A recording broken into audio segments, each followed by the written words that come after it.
실시간 재난안전정보방송 재난안전 119 안전토크 시간입니다. 오늘은 대한신경정신의학회 이해국 홍보위원장님과 마음 건강에 관해서 이야기를 나눠보도록 하겠습니다. 어서 오십시오. 네, 안녕하세요. 네, 마음 건강. 약간 그 월요병 있으신 분들은 이제 월요일부터 좀 뭔가 이제 멘탈이 좀 흔들리기 시작하거든요. 네. 야, 자, 한번 저희 이해국 위원님과 함께 좀 이야기 나눠보도록 하겠습니다. 이게 좀 보니까 한 달 정도 좀 지나서 저희가 뵌 것 같아요. 네네. 네, 뭔가 우리가 생활하면서 알게 모르게 좀 빠져 있는 것들, 이런 것들 어떤 것들이나 보면 일상에 방해가 될 정도로 좀 도를 넘는 것, 이런 것들, 그런 것들이 좀 굉장히 문제가 발생하는 것 같은데 교수님, 우리의 정신과 마음 건강을 해치는 원인 뭐가 있고 사회적 재난 수준의 뭔가 그런 부작용을 우려할 만큼 심각하다고 판단되는 것, 뭐 이런 것들이 있으십니까? 네. 혹시 그 삶의 목표가 뭐냐고 물어보면 뭐라고 대답하시겠어요? 삶의 목표요? 네. 저는 뭐 돈이요? 예. 행복이죠, 행복. 다 행복이죠. 네, 네. 그럼 다 행복에 들어가는 거 아니겠습니까? 그렇죠. 네, 맞습니다. 이제 사실은 누구나 다 행복을 추구하죠. 그런데 예. 한번 생각해 보시면 알코올이나 마약, 도박 이런 것들은 뭐죠? 해서 당장 재밌고 즐거운 것들이에요. 네. 그런데 요즘에 보면 주변에 이제 스마트폰, 디지털 미디어를 통해서 재미를 이제 우리가 많이 얻고자 하는데 네. 그 중에서 특히 쇼츠 같은 것들은 좋지. 정말로 무한대로 엄청나게 강렬하고 짧은 순간에 기쁨을 계속 제공을 해주다 보니까 예. 실제로 뭐 잔잔하게 이전에 재밌고 즐겁게 뭐 즐기던 취미 활동이나 사람들 사이에 아날로그 활동이나 이런 것들에 대한 재미는 되게 둔감해지고요. 네. 그리고 내가 정말 챙겨서 해야 될 것들에 대한 우선순위가 뒤로 밀리면서 정말로 미래 만족은 자꾸 떨어지고 순간의 행복만 추구하게 되는 그런 일이 생기는 게 되는 거죠. 네. 특히 조절력이 부족한 아이들에 있어서는 정말로 정신 건강이나 자기 일상생활 기능에까지 문제가 생기는 경우가 많이 발생하고 있어서 제가 볼 때는 사회적으로 거의 재난의 수준에 가까운 디지털 미디어 중독의 시대가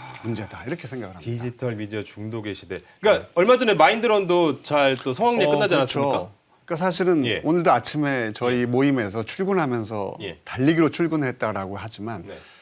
출근을 하자마자 일어나서 스마트폰을 1시간 한 사람과 그렇죠. 달리기를 통해서 출근한 사람 어떤 게 더 건강하다고 생각해요? 그런 차이라고 보시면 될 것 같습니다. 네, 알겠습니다. 네. 자, 이 우리나라 스마트폰이나 인터넷 중독률은 선진국과 비교해도 굉장히 높은 수준이라고 합니다.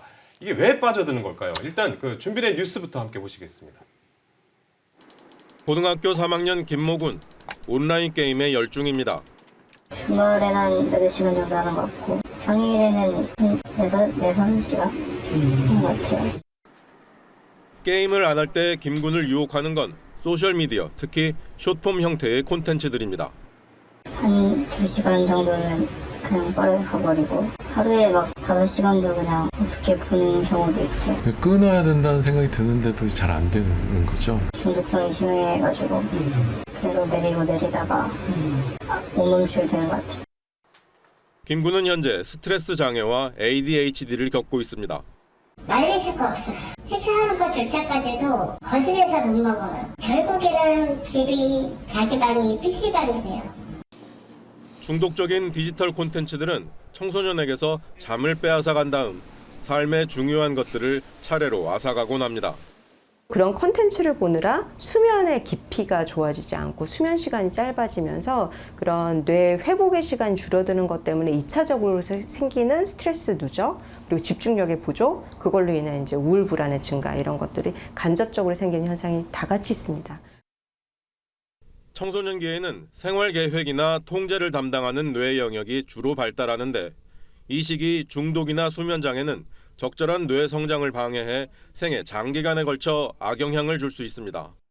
지난 10년간의 자료를 분석한 결과 청소년들이 겪는 만성 질환 가운데 정신건강 관련이 압도적으로 많았고 특히 우울증과 불안장애, 스트레스 장애 환자의 비율이 빠르게 증가해 10년 전에 비해 3.5배로 늘었습니다. 청소년들의 마음 건강을 해치는 대표적 요인으로는 디지털 콘텐츠, 공부 스트레스, 가족 문제와 친구 관계 등이 꼽힙니다. 문제 증상이 보여도 잘하면서 괜찮아지겠지라는 생각으로 지나칠 경우 치료는 더욱 어려워집니다. 새학기 증후군, 새학기라서 좀 스트레스 받아서 그렇다, 친구들 문제거나 이제 일시적인 거다 이렇게 생각하시는 경우들이 있는데요. 사춘기라고 해서 자기 일상생활이 안 될 정도의 이상이 일어나지는 않습니다. 근본적인 거를 좀 더 고민해 봐야 되는 그런 상태일 수 있다라는 의심을 해보시고 체크를 꼭 해보셨으면 좋겠습니다. 전문가들은 청소년이 식사나 수면, 감정 표현 등 일상에서 갑작스러운 변화를 보일 경우 정신건강 문제를 의심해보고 운동과 대면 활동을 늘려야 한다고 강조합니다. KBS 뉴스 송영국입니다. 이제 확실히 네. 보면 이게 건강하게 좀 뛰고 밖에서 예, 활동하는 게 좀 중요할 것 같다는 생각이 네, 네. 듭니다. 잘하면서 그냥 괜찮겠지 이런 것들은 좀 위험한 수도 있으니까요. 근데 보니까요. 네, 네. 왜 우리 청소년들이 우울하고 불안해서 온라인에 빠지는 건지 네. 온라인 하다 보니까 마음 건강에 불이 켜진 건지 어떻게 보십니까 뭔가? 네. 일단 우리나라 청소년 하면 세계적으로 가장 많이 보도되는 사실이 주관적인 행복도가 낮다. 주관적 행복도. 네. 그리고 경쟁이 가장 심각하다. 그러니까 뭐 경쟁심. 우리가 늘 얘기하는 뭐 학원이 많은 동네를 많이 얘기하지 않습니까? 누구는 어떤 부모라도 다 그 학원이 있는 동네에 아이들을 보내고 싶고 결국은 공부를 잘하는 자녀를 둔 것이 마치 그 정말 인생의 목표인 것처럼 그렇게 사회 분위기가 그런 거죠. 그러니까 결국은 아이들은 해야 될 건 너무 많아요. 그런데 하고 싶은 걸 할 시간은 되게 적죠. 그러니까 현실적으로 스트레스가 많은데 결국 스트레스를 가장 빠르고 강력하고 쉽게 벗어날 수 있는 것들을 아이들이 찾게 돼요.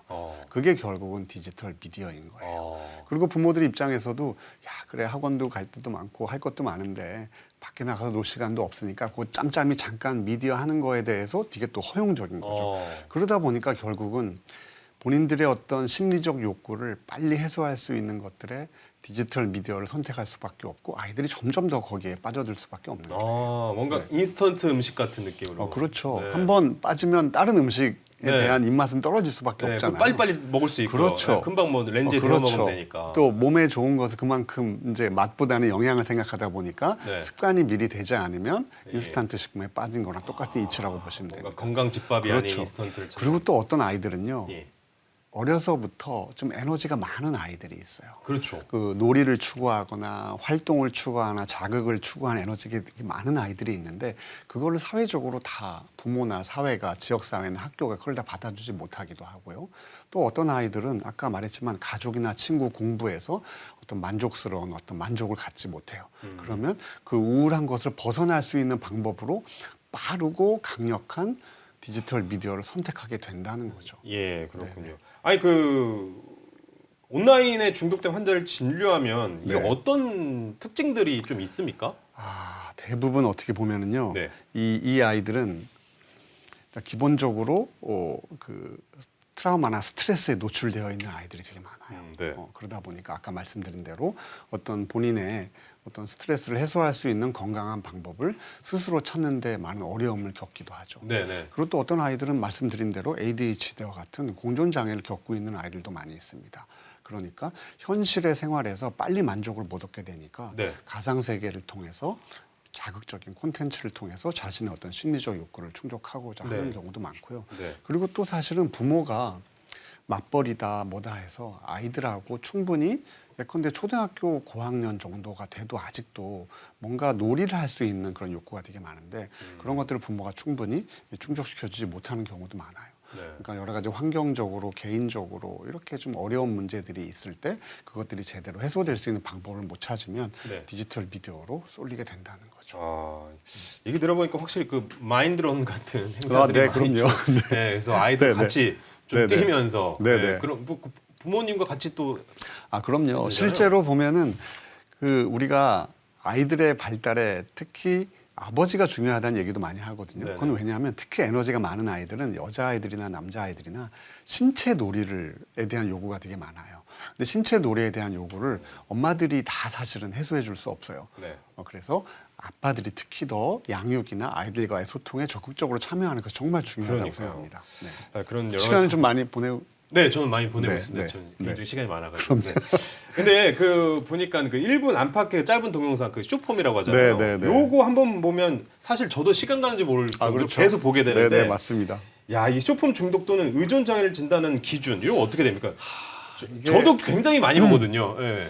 일단 한 가지만 여쭤볼게요. 네. 쇼폼을 자주 보시잖아요. 네. 그러면 쇼폰을 볼 때 본인이 의도했던 시간만큼 안에 끊을 수 있습니까? 저는 의도했던 시간을 생각해 본 적이 없습니다. 그냥 자연스럽게 보게 됐었습니다. 그러면 예를 들어서 예. 내가 좀 시간이 남아서 쇼폼을 좀 보는데 보통 대략 그럴 때 한 30분 정도를 보통 많이 생각을 하세요. 네. 그러죠? 네. 근데 실제로 하다 보면 1시간, 2시간 넘어가는 경우가 많아요. 예. 이게 바로 본인이 의도했던 것보다 항상 자주 더 많이 사용하게 되고 예. 그것을 조절하는 것이 항상 실패한다. 뭐 이런 것들을 생각을 해보셔야 되고요. 예. 그리고 한 6개월 전에 네. 시간이 남을 때 주로 하셨던 게 뭐예요?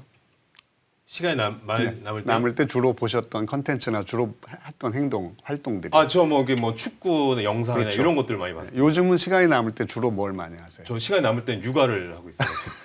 육아 중독입니다. 놀고 싶을 때 예. 내가 주로 쇼폼을 나도 모르게 더 많이 하게 맞아요. 된다. 그러니까 아니면 이런 거죠. 온라인으로 이제 네. 뭐 사진 않지만 그렇죠. 쇼핑 그 목록 같은 거 보고. 예, 그래서 요즘 그렇게 변해 있는 자신을 발견하는 거죠.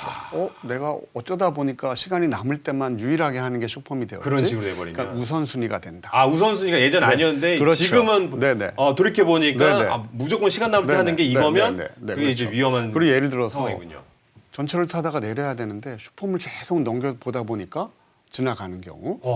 그러니까 쇼폼을 계속 보느라고 인해서 내가 원래 해야 될 것들에 대한 여러 가지 문제가 계속 반복적으로 생기는 거예요. 네. 근데도 줄이지 못할 때. 못 줄일 때. 네. 아. 주로 조절을 못하고 우선이 되고 문제가 생김에도 불구하고 조절하지 못할 때 이런 몇 가지 기준들을 적용해서 이제 기능 장애다. 이 기준은 그런데 아직까지 쇼폼이 이제 질병으로 정의된 건 아니기 때문에 예. 뭐 도박 장애나 게임 이용 장애 같은 것에 적용하는 기준을 그대로 적용할 수 있습니다. 네, 알겠습니다. 그러면 쇼폼에 얼마나 많은 사람이 중독돼 있고 좀 어떤 부작용이 있을까요? 이런 것들이 아직 뭐 그런 정의는 되어 있지 않다고 하지만. 일단 여러 가지 조사를 보면 우리나라에서 스마트 디지털 미디어 과의존의 경우가 뭐 청소년에서는 많게는 30% 이야기를 하고 성인에서도 뭐 10명 중에 1명 네. 보면은 한 제가 볼 때 10명 중에 2명 내지 3명은 주로 또 최근에 디지털 미디어의 컨텐츠가 다 쇼폼에 집중되고 있기 때문에 쇼폼으로 인해서 일상생활에 불편함을 느낄 수 있는 그런 고위험 집단이 10명 중에 2명에서 3명 네. 정도까지 된다고 보시면 됩니다. 3명, 두세 명 정도. 네네네. 네, 그렇군요. 저도 이렇게 보면 이렇게 일주일 핸드폰을 사용하다 보면 일주일 네. 주말에 이렇게 알람이 떠요. 네네. 그러면 이번 주는 지난주에 비해 뭐 몇 프로 그렇죠. 덜 사용했다. 네네네. 요거 보면 굉장히 기분이 좋더라고요. 그게 스마트 웰빙 앱인데요. 네. 일단 그거를 확인을 한다는 것 자체는 되게 건강하신 거예요. 그래요? 네네. 오. 아이들도 꼭 그 디지털 웰빙 앱을 꼭 이용하게 하면 예를 네. 들어서 나도 모르는 사이에 내가 얼마나 보고 있는지를 하루에 한 번씩 체크를 하는 것 자체도 되게 도움이 돼요. 네, 저는 일주일 간격으로 보긴 하는데 사실 침대 위에 베개에 뭐 이렇게 네네. 핸드폰을 놓고 자는 것보다 네네. 그냥 차라리 이렇게 밖에다 놓고 자면은 그럼요. 잠을 엄청 편하게 잘 자더라고요. 네, 맞습니다. 네, 그런 그래서 것들도 굉장히 그게 스마트 디지털 미디어를 스마트폰을 많이 하는 것 자체가 주의 집중력을 떨어뜨리지만요. 저희가 한 실험 중에 어떤 과제를 똑같이 시키고 스마트폰을 보이는 데다 두는 것과 보이지 않는 곳에 두는 것만으로도 네. 그 과제의 퍼포먼스에 차이가 난다는 연구 결과들이 있습니다. 그러니까요. 그만큼 네. 인지 능력, 뭐 정서 조절 능력, 자기 행동 조절 능력 이런 여러 가지 기능에 이런 그 쇼폼과 관련된 중독 같은 것들이 그런 부작용들을 많이 나타낼 수 있습니다. 이 쇼폼 중독은 연령대에 가리지 않고 나타나고 있다고 하는데 이게 문제는 연령대가 계속 낮아지고 있다는 점이겠습니다. 네, 맞습니다. 이게 뇌가 발달하고 성숙한 청소년기 시기에 이 쇼폼에 지나치게 노출되면 어떤 영향을 미치게 됩니까? 네, 혹시 극장 요즘은 잘 안 가시죠? 안 갔었어요. 옛날에 극장 가면 항상 사는 게 있죠. 뭐죠? 팝콘. 그렇죠. 네, 팝콘에 그래서 음료수. 팝콘이 이렇게 통통 튀잖아요. 네. 맛있고 계속 먹게 되고 짭조름 달콤하니까요. 그래서 우리가 팝콘 브레인이라고 이야기를 합니다. 팝콘 브레인이라는 건 뭐냐면 마치 팝콘처럼 통통 튀고 자극적인 것에만 뇌가 반응하는 형태를 팝콘 브레인이라고 합니다. 네. 자, 한번 생각을 해보세요.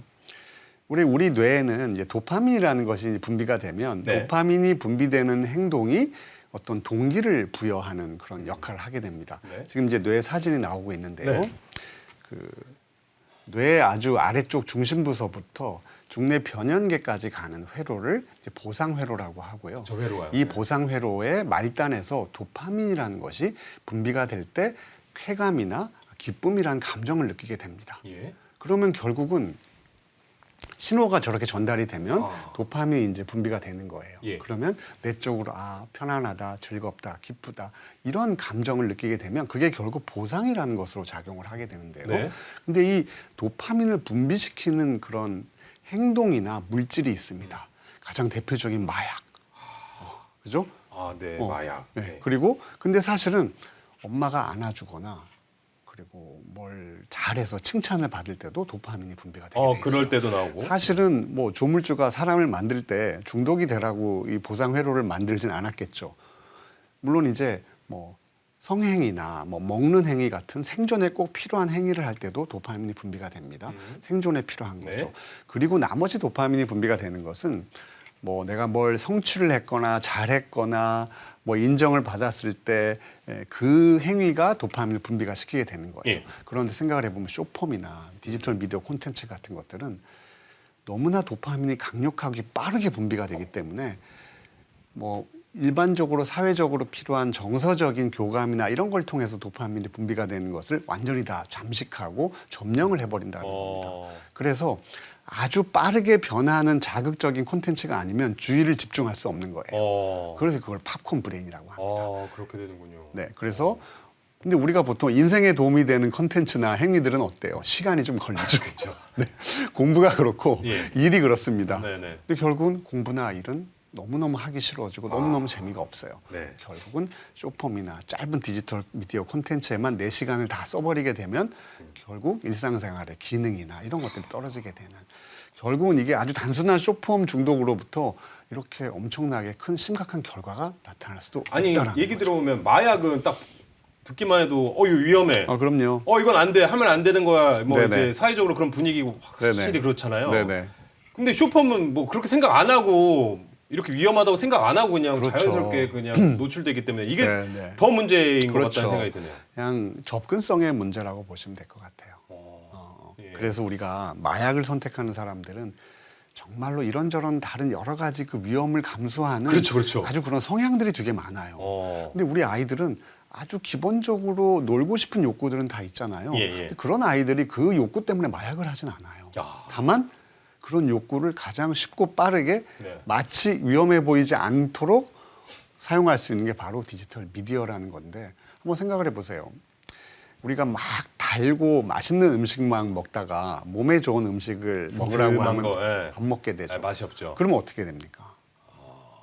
더 자극적- 영양 상태가 그렇죠. 떨어지게 안 되는 좋아지죠. 거예요. 마찬가지인 것 같아요. 네. 아이들이 뭔가 내가 스트레스를 받고 우울감이 있을 때 건강하게 풀 수 있는 방법을 선택하지 못하고 짧고 강력한 도파민을 분비시키는 디지털 미디어나 쇼폼을 자꾸 노출이 되다 보면 네. 이걸 하고 있지 않을 때 훨씬 더 고립감이나 우울감을 많이 느낄 수밖에 없다라는 거예요. 네. 그래서 그런지 이런 악순환이 반복되면 정서나 마음 상태에 또 어떤 영향을 주는지 네. 아까 뉴스에 소개된 학생은 온라인 게임이나 쇼폼 중독으로 인해서 스트레스와 주의력 결핍 장애를 겪고 있었다고 네네. 하는데. 아마도 이제 말씀드린 것처럼 이제 진료를 하러 오는 아이들의 특징은 대개 보면 한 두 예. 가지 정도 특징을 보여요. 한 가지는 인지적으로 잘 참지 못하고 그리고 주의 집중력이 떨어지고 예. 뭔가에 집중하기 어려움을 호소합니다. 예. 워낙에도 그런 성향을 가지고 있던 아이들일 수도 있고요. 이제 디지털 미디어를 게임을 오랫동안 집중을 하다 보니까 말씀드린 대로 뇌 인지 자체가 어떤 만족을 지연시키거나 뭔가 종합적으로 사고하는 능력들을 점점 더 떨어뜨리게 돼서 예. 게임 같이 쇼폼 같이 아주 자극적이고 강력하게 도파민을 분비시키는 자극 아니면 관심을 가지지 못하게 되는 거고, 네. 또 한편의 아이들은 보면 되게 무기력하고 우울해 보여요. 그러니까 뭔가 일상생활에 뿌듯한 어떤 관계나 활동들이 오히려 줄어들게 되고 우울하거나 외로움을 견디기 위해서 디지털 미디어를 더 많이 하다 보니까 그걸 하고 있지 않는 동안에 우울감과 스트레스가 훨씬 더 심해져서 아까 통계에서 보셨듯이 예. 우울이나 스트레스나 이런 게 높아지는 이유는 저는 디지털 미디어에 대한 보편적인 아주 과도한 사용들이 우리나라의 어떤 이런 문제들을 유발하고 있는 것과 직접적으로 관련이 아주 많다고 생각합니다. 네. 저 그러면 그 뭐 잠깐 궁금한 게 불안 장애도 있고 네네. 그런 얘기도 하지 않습니까? 네네네. 뭐, 그리고 또 주의력 결핍 장애. 네네. 이 증상 어떻게 좀 다른 겁니까? 불안 장애와 ADHD. 불안 장애는요, 우리가 뭐 분리 불안이라고도 얘기하고 예. 공황 장애라고 얘기도 하고 뭐 사회 불안, 범불안 장애라고 이야기를 합니다. 보통 뭐냐면 우리가 불안할 수 있어요. 큰 자동차가 내 앞으로 확 지나가면 불안하잖아요. 그런데 너무 불안해서 교통사고가 날까 봐 외출을 못 하겠어. 이건 뭐예요? 좀 병적인 불안이죠. 네. 그러니까 아주 사소한 일상생활에 있을 수 있는 가벼운 자극에도 불안이 심각하게 느껴지면서 일상생활을 하지 못하게 만드는 경우도 불안장애라고 할 수 있고 예. ADHD는 주의력, 집중력, 계획력, 충동 조절 능력에 이상을 나타내는 신경 행동 발달 장애라고 할 수 있어요. 그래서 이 경우에는 반드시 약물 치료가 필요한 경우죠. 근데 이 두 병들이 예. 대부분 아까 말씀드린 대로 디지털 미디어 중독을 유발하기도 하고 디지털 미디어 중독에 의해서 유사한 증상들이 나타나게 될 수 있다는 면에서 심각합니다. 그럼 이런 증상이 있을 땐 네. 또 꼭 치료가 필요할 것 같은데 어떤 의학적인 치료가 좀 일단 있을까요? 이러한 증상이 얼마나 자주 나오느냐, 그리고 이 증상이 자주 나옴으로 인해서 실제로 일상생활에 얼마나 많은 이상을 줄 수 있느냐. 그러니까 아이가 친구들하고 놀지도 않고 외출도 잘 하지 않고 일반적인 보편적인 아이들이 좋아하는 아이들이 주로 하는 그런 활동이나 기능 등이 떨어질 때 우리가 이거는 병이 좀 심각하다 생겼다라고 하고 네. 전문의의 진찰과 치료를 꼭 받으셔야 됩니다. 네, 그렇군요. 자, 이 쇼폰과 같은 디지털 콘텐츠 중독은 노년층의 건강을 또 연쇄적으로 무너뜨려서 그 위험성이 더 클 수 있다고 합니다. 준비된 뉴스 보시겠습니다. 65살 유영란 씨, 틈만 나면 스마트폰을 열어봅니다. 혼자 살다 보니 흥미를 끄는 콘텐츠에 더 빠져들게 되고 그만 봐야지 하면서도 마음 같지가 않습니다. 혼자 있다 보니까 좀 적적할 때가 있잖아요. 그러다 보니까 어디 이제 의지할 데 없으니까 이제 계속 이제 손이 가요. 궁금해서 한 번씩 열어보고 또 그러다 보면 어느 때 날밤새요.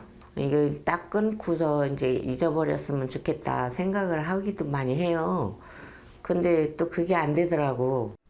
병원을 찾아 설문평가와 문진을 진행했습니다. 불면 장애로 볼 수가 있고요. 특히나 그 원인이 되는 게 주무시기 전에 스마트폰 너무 많이 하시게 되는 것 때문에 그러거든요. 이렇다 보니 피로 누적에다 뒷목 통증까지 연쇄적으로 문제가 발생한 상황. 좀 즉각적인 해소나 회피가 되는 것 같지만 이게 장기적인 건강한 방안이 아니기 때문에 오히려 악순환이 될 수가 있습니다. 더 외롭게 고립시킬 수가 있고 더 스마트폰 아니면 할 게 없게끔 만들어질 수가 있거든요. 평소 외로움을 느낀다는 한국인 인구는 연령이 높을수록 늘어나 60대 이상의 경우 42%에 달하고 어려울 때 의지할 사람이 있다고 답한 비율은 OECD 회원국 중 한국이 압도적인 최하위입니다. 이 외로움의 틈새를 추천 알고리즘이 파고들기 때문에 중독 위험은 한층 커집니다. 대화나 의사소통의 도구로서 그 동영상이나 인터넷이나 미디어를 많이 사용을 한다는 거거든요. 사실은 그게 되게 자극적이고 그리고 시청자에 되게 맞춤형으로 제시가 되고 있기 때문에 오히려 아날로그의 관계나 일상생활에서 실제 뭔가 의미나 재미를 두고 있는 생활들은 점점 더 줄어들게 되죠. 10년 전 40%가 되지 않던 노인 인터넷 이용률은 지난해 83%를 넘을 만큼 보편화했고 하루 스마트폰을 3시간 이상 이용하는 노인은 10%가 넘습니다. 고령 인구 증가에 따라 개인 보건 문제에만 그치지 않는다는 우려도 큽니다. 노인 계층에서는 나랑 비슷한 생각을 하는 미디어, 그리고 내 생각을 지지해주는 미디어, 한 가지 정보나 편향된 입장에 대해서 더욱더 몰입하게 되는 그런 부작용이 나타나게 되면서 하지만 현재 노인을 대상으로 한 관련 정책은 기기 활용법 교육에만 치우쳐 있는 실정입니다. 디지털 기술로 노년의 사회적 단절을 해소하는 동시에 이것이 오프라인 활동으로 이어지도록 하는 지원체계 마련이 대안으로 제시됩니다. KBS 뉴스 송영국입니다. 지금 깜짝 놀랐습니다. 뉴스에 또 저 교수님이 나오셔가지고 저게 나오면은 그 교수님 그 영상으로 나온 그 짤막한 쇼폼 계속 보시게 되시잖아요. 자제하려고 노력하고 있습니다. 그렇게 자연스럽게 또 보게 되는 경우도 있는데 아니, 사실 이렇게 뉴스 보니까 이 쇼폼을 주로 저녁이나 자기 전에 본다고 하는데 그러면 뭔가 뇌를 자극해서 수면의 질이 떨어질 수밖에 없을 텐데 그 쇼폼에 의한 수면 장애 어떤 양상으로 좀 나타나고 있다고 보십니까? 실제 어르신들도 외래 병원에도 되게 많이 방문을 하시는데요. 근데 이제 주로 어르신들 같은 경우에는 잠 못 잔다는 얘기를 아주 루틴으로 기본적으로 저희 부모님, 저희 어머님 꼭 그런 가지고 얘기하세요. 오세요. 예. 근데 전에는 이제 뭐 TV 늦게까지 틀어놓고 보다가 뭐 이런 얘기들을 하시는 분들이 많았는데요. 요즘은 거의 100% TV 얘기는 안 하세요. 아, TV지. 그래서 자세히 물어보면 예. 뭐 새벽 2시, 3시까지 스마트폰으로 뭐 쇼츠나 뭐 유튜브 뭐 이런 방송을 보시는 분들이 많은 거예요. 예. 근데 그 얘기는 결코 안 하시고 그냥 잠이 안 온다고 하시는데 잠이 안 와서 본다라고 하시지만 실제로 그런 미디어를 시청함으로써 예. 이제 수면을 계속 안 오게 하는 각성을 시켜서 잠이 잘 들지 않게 하고 또 한 가지는 그런 상태에서 잠이 들면 깊은 잠으로 잘 들어가지 못하게 방해를 합니다. 그러니까 늦게 잠이 오고 또 이제 중간에 깨기도 하고 또 잠이 깊은 잠으로 안 가면서 렘 수면이 늘어나면서 또 악몽을 꾸게 되기도 하고 네네. 그것 때문에 또 아침에 늦게 일어나게 되기도 네. 하고 또 낮 동안에도 계속 피곤하고 졸리는 아주 종합적으로 하루 일과 자체가 다 망가져 버리는 그런 경우가 되게 많은데 그 이면에는 어르신들의 인터넷, 스마트폰, 쇼츠 이런 것들이 다 관련이 있다라고 아, 보시면 이거 아까 보니까 어르신들 스마트폰 사용만 3-4시간씩 막 그렇게 그럼요. 하시는 거 보니까 네. 굉장히 많이 그리고 또 한 가지는 하시더라고요. 그 어르신들이 안 그래도 근골격계 질환이 되게 많으신데 네. 스마트폰을 하는 자세 자체가 거북목이 되고. 더 안 좋다 보니까 예. 이런 근골격계 질환으로 인한 피로도나 통증 때문에도 수면에 들어가는 것이 방해되는 경우도 되게 많기 때문에 네. 특히 아이들에서만 이제 주의를 요하는 것이 아니라 어르신들에서도 스마트폰을 사용하는 것에 대해서 상당히 주의를 많이 하셔야 돼요. 꼭 필요할 때만 사용을 하셔야겠어요, 진짜로. 그렇죠. 네, 꼭 필요할 때만. 근데 그 필요할 때라고 하는 것이 네. 그러니까 요즘은 모든 걸 다 스마트폰으로 하도록 사회적으로 조장되는 경우도 많다 보니까 네. 특히 어르신들일수록 신체 활동이 중요한데 어르신들에 있어서의 신체 활동을 지원하기 위한 것들이 너무도 부족하다 이런 생각도 되게 많이 생각해보니까 듭니다. 제 주변에 저희 아버지, 저희 어머니, 부모님도 그러시고 네. 예전에는 좀 산책도 많이 하시고 전화 그럼요. 드리면은 뭐 어디 지금 산보하고 뭐 돌아다니고 있다 이러시는데 네. 요즘 그러진 않으신 것 같아요. 뭔가 그렇죠. 추워서 그런가 아니면 네. 좀 이렇게 등산도 다니시고 이런 게 차라리 훨씬 나은데 그렇죠? 그렇죠. 맞습니다. 네. 네. 아, 굉장히 안타깝습니다. 예, 이렇게 보니까 우리나라 노년층은 어려울 때 의지할 수 있는 사람이 있다고 답한 비율이 아까 보니까 OECD 국가 중 최하위에 속하는데요. 네, 네, 네. 이게 사회적으로 쇼폼 중독을 부추기는 환경적인 요인이 있다면 뭐라고 보실까요? 그러니까 사실 보면 우리나라는 노인 자살률이 가장 높은 나라입니다. 우리나라요? 그렇죠. 세계적으로 사실은 자살률이 OECD 국가 중에 제일 높은 게 우리나라잖아요. 근데 그 중에도? 가장 주 이유는 네. 노인 자살률이 높기 때문이에요. 물론 보면 1인 가족이 많아지죠. 그리고 대가족이 해체가 되죠. 예. 그리고 도시와 농촌의 격차가 좀 심해지죠. 네. 결국 이 모든 것들이 가리키는 단 한 가지는 노인들이 외롭다는 거예요. 아, 지금 보니까 어려울 때 네, 의지할 사람이 있다 응답 비율이 네. 한국에 현저히 낮네요. OECD 국가 그럼요. 중에서. 네, 네. 예. 그러니까 뭐 동방예의지국이다 이거 다 옛날 얘기고요. 예. 젊은 사람들은 돈 버느라고 바쁘고 예. 그 노인들은 가족들을 제대로 만날 수가 없고 예. 또 지역사회 특히나 농촌처럼 많이 떨어져 있다거나 예. 그런 쪽은 사람이 없어서 외롭고 도시같이 또 밀집이 돼 있는 곳은 또 젊은 사람들은 바빠서 또 노인들하고 같이 시간을 보낼 수가 없습니다. 예. 그러니까 결국은 노인들이 어떻게 했어요? 아이들하고 똑같은 거예요. 외로움을 달래기 저렇게 지금 위해서 영상으로 보면 네, 좀- 외로움을 달래기 네. 위해서 결국은 고립과 소외를 달래기 위해서 핸드폰을 통해서 디지털 미디어를 사용하게 되는 거죠.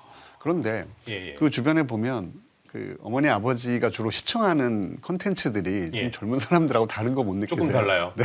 어떻게 다릅니까? 1인 미디어를 되게 많이 보십니다. 아, 그리고 동영상 플랫폼을 되게 많이 보시고요. 네네. 그리고 단톡방.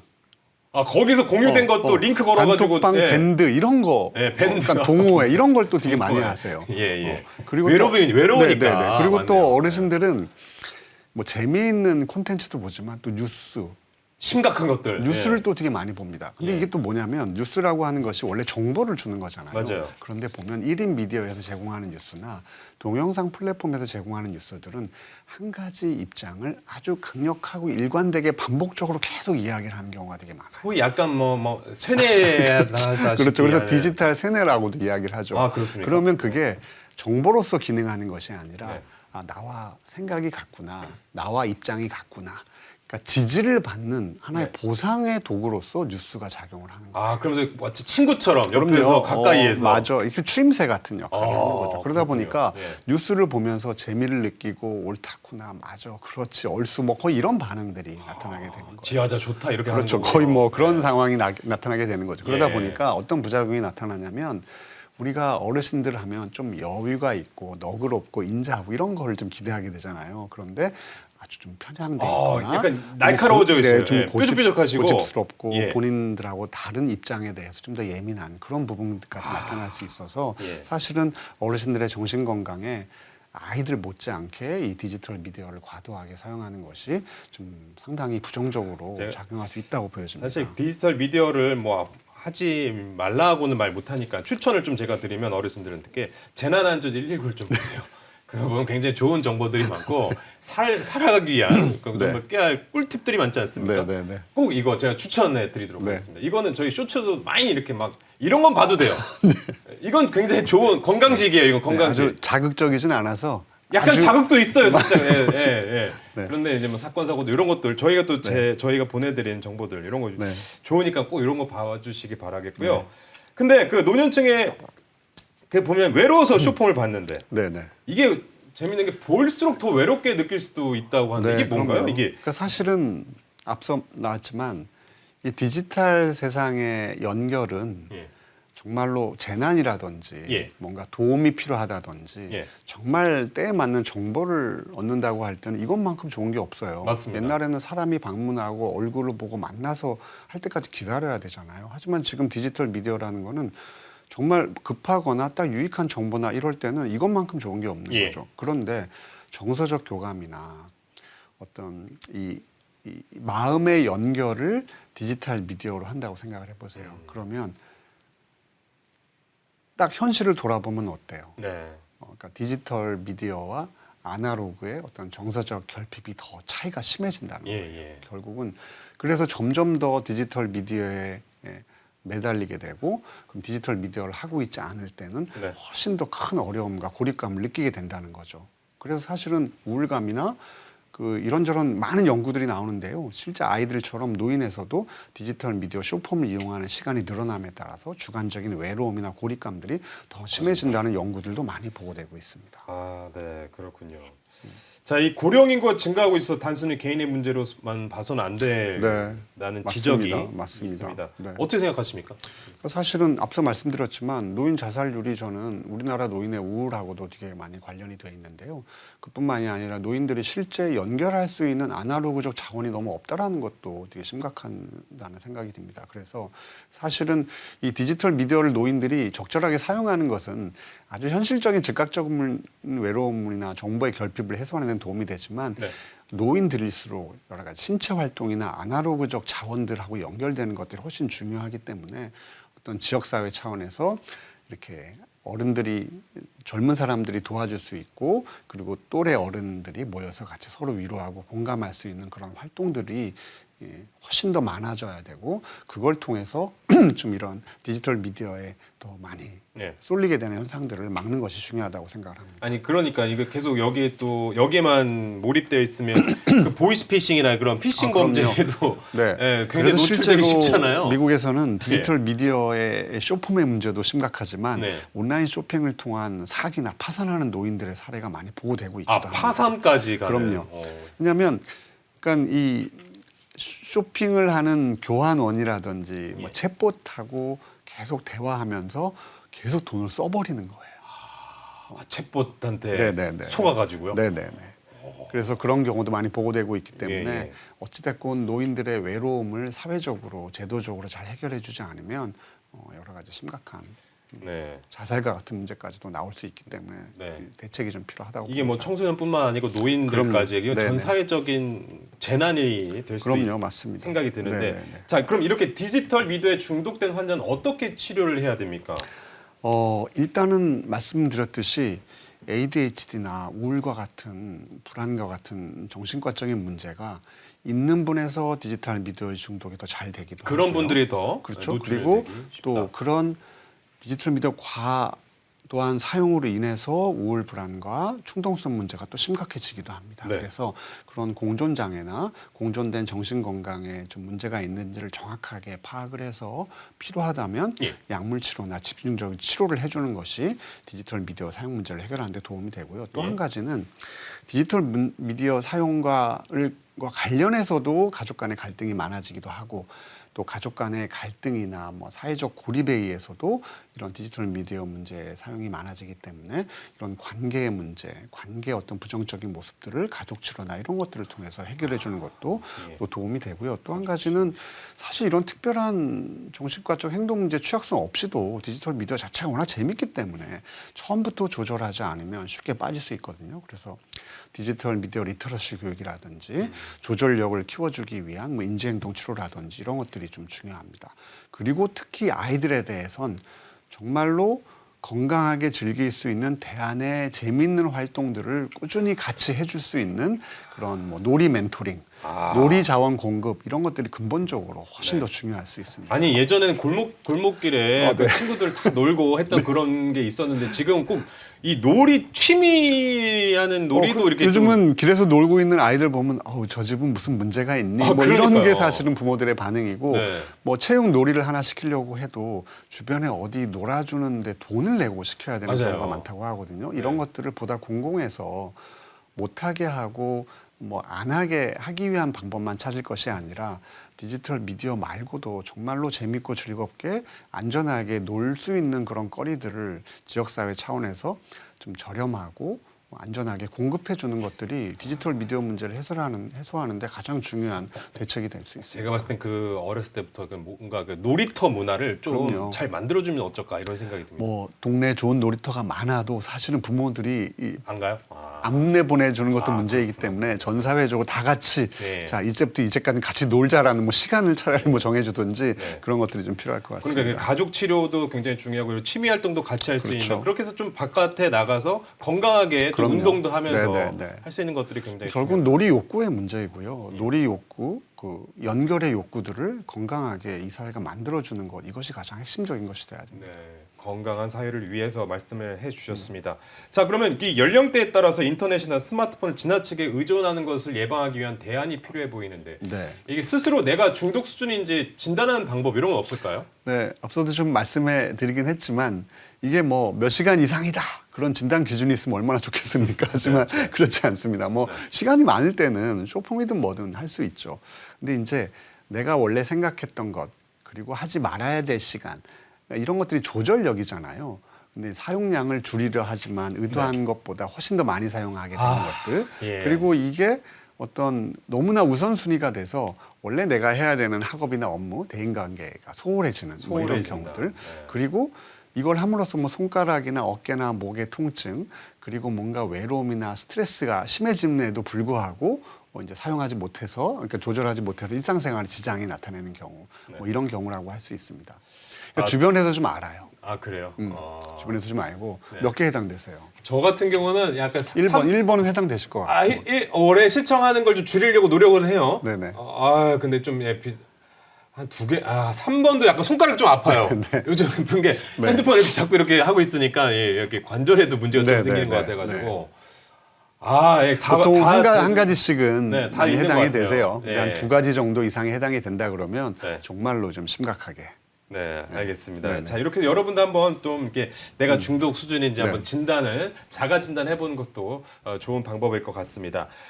이 쇼폼 영상 중독은 전 세계적으로 나타나는 그 사회병리 현상인데 미국이나 유럽에서는 AI 알고리즘에 그 뭔가 유해성에 대응하기 위해 국가 차원에서 대응하고 있다고 하는데요. 네, 뭐 최근에 뉴스에서 계속 많이 보도가 되고 있기도 한데요. 네.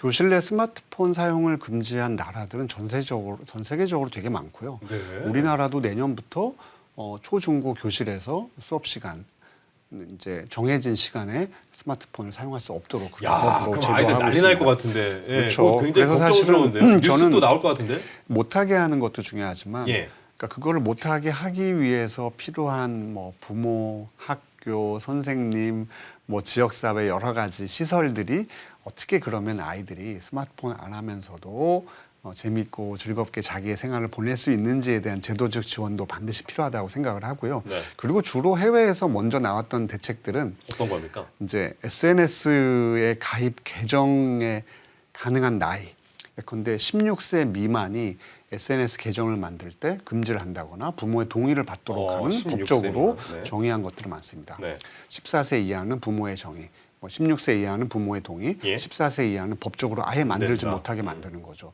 근데 이게 들어갈 때는 반드시 그 나이 연령 확인 절차를 그 플랫폼 회사로 하여금 철저하게 강화하도록 하는 책임을 또 부여하는 이런 법들이 그런 책임까지. 네, 그렇죠. 그리고 또 청소년에 대해서는 적어도 알고리즘에 의한 자동 광고를 보내지 못하도록 하는 것들을 법제화한 이런 법들이 유럽이나 네. 유럽 EU라고 하죠. 그리고 영국 뭐 이런 나라들에서 예컨대 온라인 세이프티 액트, 온라인 안전법 이런 것들을 통해서 주로 SNS 알고리즘에 의한 폐해를 막기 위한 조치를 그 회사로 하여금 법적으로 갖추도록 강제하는 그런 법들이 이미 만들어져 있습니다. 다 최근 2, 3년 사이의 일입니다. 네. 아니 이거를 그냥 쇼폼 때문에 저렇게 한다고 생각하면은 좀 과할 수도 있는데 네. 쇼폼을 마약이라고 생각하고 거기에 마약이라고 생각하면은 네네. 굉장히 그렇게 해야 된다는 생각이 마땅하다는 생각이 드네요. 마약과는 분명히 다르죠. 그 폐해라는 것이 바로 막 심하게 나오는 건 아니죠. 하지만 실제로 재밌고 즐거운 것들은 특히 젊은 친구들은 어린 친구들은 제한 없이 사용하게 될 유혹에 항상 빠지는 거예요. 네네. 그래서 이거를 선량한 중재자로서 정부가 이런 그 회사가 과도한 이윤 추구를 위해서 무한적으로 아이들에게 이 강력한 자극을 제공하는 것을 좀 제한할 수 있도록 하는 그런 제한적인 정책과 조치를 국가가 취해야 된다. 이 정도로 생각하시면 될 것 같습니다. 네, 좋습니다. 뭔가 이게 더 추가해서 말씀해 주실 사항이 있으십니까? 이 제도를 보완하고 개선해야 된다. 예를 들어서 법적으로. 이 소비자들은 사실은 정보가 되게 제한돼 있잖아요. 맞아요. 그래서 어떤 시민사회, 학부모, 아이들이 스스로 이런 회사들이 정말로 우리를 보호할 수 있는 조치를 잘 강구하고 수 있는지를 모니터링하고 감시할 수 있는 그리고 그러한 감시 활동을 지원하는 것들을 국가에서 하도록 하는 제도가 꼭 필요합니다. 네, 알겠습니다. 잘 들었습니다. 자, 그리고 이제 마지막으로 저희 오늘 30초 안전 챌린지 함께 하도록 하겠습니다. 쇼트폼 중독 예방을 위해 스스로 생활 속에서 실천할 수 있는 방법이 있다면 어떤 게 있을지 30초 동안 부탁드리겠습니다. 네. 일단 당장의 재미를 주는 것들은 중독성이 있다고 봐야 돼요. 그래서 도파민 일지를 작성해 드리길 권해드립니다. 333이라고 할 수 있는데요. 자극적인 콘텐츠 3분의 1. 덜 자극적인 콘텐츠 3분의 1 그리고 신체 활동 3분의 1 이렇게 해서 정말로 강력하게 도파민을 분비시키는 자극적인 재미와 정말 뿌듯하고 하지만 훨씬 더 몸에 좋은 내 마음에 좋은 그런 도파민을 분비시킬 수 있는 취미 활동 네. 이런 것들을 잘 조화시킬 수 있는 그런 도파민 관리 생활이 네. 됐으면 좋겠습니다. 네, 감사합니다. 거기에 러닝만큼 좋은 게 없다는 생각이. 그럼요. 러닝은 뭐 3분의 1 아니라 2분의 1, 100%로 올려도 좋습니다. 알겠습니다. 네. 저희가 쇼폼 중독에서 이야기하는데 30초 안전 챌린지 약간 그것도 쇼폼인데 괜찮은 이런 건 건강한 쇼폼이잖아요. 네. 좋습니다. 하겠습니다. 자, 그럼 여기까지 듣도록 하겠습니다. 지금까지 이해국 대한신경정신의학회 홍보위원장이었습니다. 네. 감사합니다. 네, 감사합니다.